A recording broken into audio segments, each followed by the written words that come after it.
Hi everyone, welcome back to my channel time travel with social science channel में आपका स्वागत है। आज के इस वीडियो में हम अपना क्लास 10th का समास टॉपिक कंप्लीट करने वाला है। यह समास का हमारा पार्ट 2 वीडियो होगा। पार्ट 1 में हमने समास के अपने 4 भेदों को कंप्लीट कर लिया है। आज हम इस वीडियो में हम अपने समास के 2 टॉपिक जो भेद हैं, द्वंद्व समास और क्या कहते हैं हमारा वो तत्पुरुष समास, इन दोनों को कंप्लीट करने वाले हैं। तो चलिए सबसे पहले हम अपना तत्पुरुष समास शुरू करते हैं। तत्पुरुष समास किसे कहते हैं? जिस समास में पूर्व पद विशेषण होने के कारण गौण, गौण मीन्स सेकेंडरी, यानी कि वो मेन नहीं होगा। जो पहले वर्ड लिखा होगा वो तत्पुरुष समास में मेन नहीं होता है, उसके बाद वाला जो पद होता है वो हमारा मेन होता है।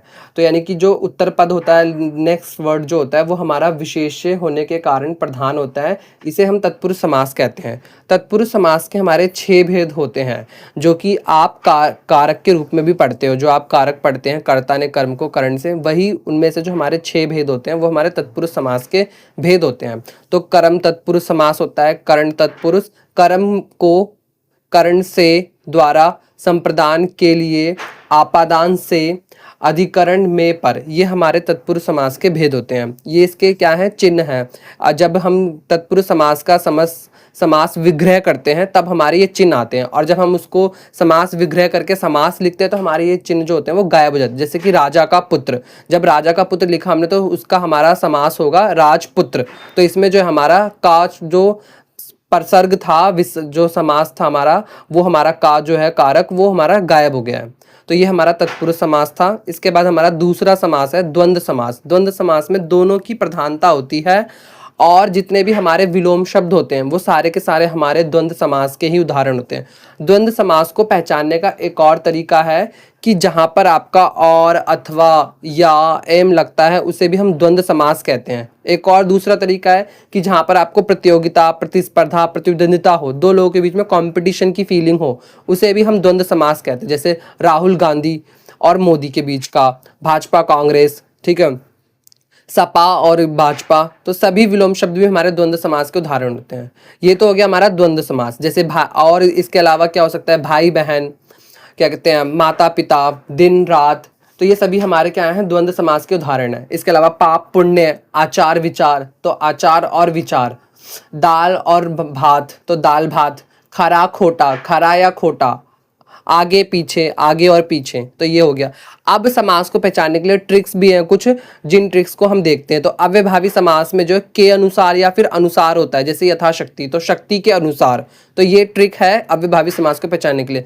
द्वंद्व समास को पहचानने के लिए क्या है? और, व, या, अथवा, चा, जब भी समास में ये दिखे आपको समास विग्रह करते समय, तो समझ जाए कि ये द्वंद्व समास है। तीसरा, जो रूपी समान जैसा हो, तो वहां पे कर्मधारय समास होगा हमारा। और जहां पर समूह, ग्रुप, गिनती की बात हो तो द्विगु समास होगा, जो हमारा बहुत इजी है। और बहुव्रीहि समास में हमारा जिसका, जिसके, जिसकी, ये आ जाए तो ये हमारा बहुव्रीहि समास होता है। अब हम जो क्लास 10 बोर्ड एग्जाम में पिछले साल जो क्वेश्चंस आए हैं समास के, अब हम वो क्वेश्चंस करने वाले हैं, जिससे कि आपको ये टॉपिक और भी क्लियर हो जाए। और प्रीवियस ईयर क्वेश्चन करने से हमारे को जो ये स्टैंडर्ड क्वेश्चन होते हैं, इनको प्रैक्टिस करने से हम एग्जाम में इजीली क्वेश्चंस को अटेम्प्ट कर सकते हैं और हमें हैबिट बन जाती है। तो चलिए शुरू करते हैं। पहला क्वेश्चन हमारे को, इसमें 5 क्वेश्चन दे रखे हैं, तो हमें 4 क्वेश्चन करने हैं। एग्जाम में भी आपको 4 ही करने होंगे। पहला क्वेश्चन पूछा है बहुव्रीहि और द्विगु समास में अंतर क्या है? तो बहुव्रीहि समास में दोनों ही पद प्रधान नहीं होते, कोई तीसरा पद प्रधान होता है, जिसमें हमारा तीसरा चीज मेन होती है। जैसे कि त्रिनेत्र या फिर दशानन, तो जो दशानन है यानी 10 मुख वाला रावण, तो वो हमारा तीसरा कोई बता रहा है। तो जैसे नवरत्न, 9 रत्नों का समूह, तो कोई दूसरा एग्जांपल दे रहा है। और द्विगु समास का क्या होता है? द्विगु समास में पहला वर्ड जो होता है हमारा संख्यावाची होता है, तो उसे हम जो है द्विगु समास कहते हैं। जैसे कि नवरत्न, चौराहा, षटभुज, तो ये हमारे जो है द्विगु समास है। तो ये पहला क्वेश्चन हो गया हमारा बहुव्रीहि और द्विगु समास में अंतर। दूसरा क्वेश्चन है हमारा सदा प्रसंग के अनुकूल बातें कहनी चाहिए। तो इसमें हमें समास बताना है और उसका भेद भी लिखना है। तो सदा प्रसंग के अनुकूल बातें कहनी चाहिए, उसके लिए क्या होगा हमारा?